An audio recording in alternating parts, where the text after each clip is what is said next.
В предното видео ти казах защо е важно да имаш видеовизитка. В това видео ще говорим какво е важно да включиш в нея. Нека да обсъдим дължината на видеото.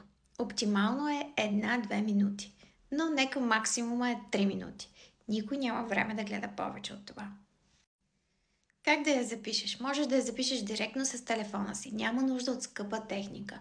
Има много безплатни апликейшени, с които можеш да обработиш видеото, да добавиш филтри, например CapCut. Фонът. Хубаво е да е неутрален или едноцветен, чист. Ти трябва да си в центъра на видеото, а не вниманието да е насочено към това, което е за теб. И стигаме до най-важното – съдържанието. Представи се с 3 неща. Кой си и за каква роля кандидатстваш? Какво можеш? Кои са твоите ключови умения и постижения?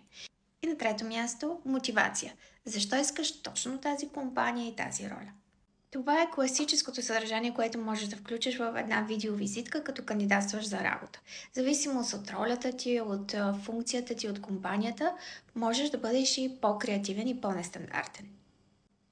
Видеовизитката е твоята възможност да блеснеш отвъд CV-то. Последвай ме за още препоръки.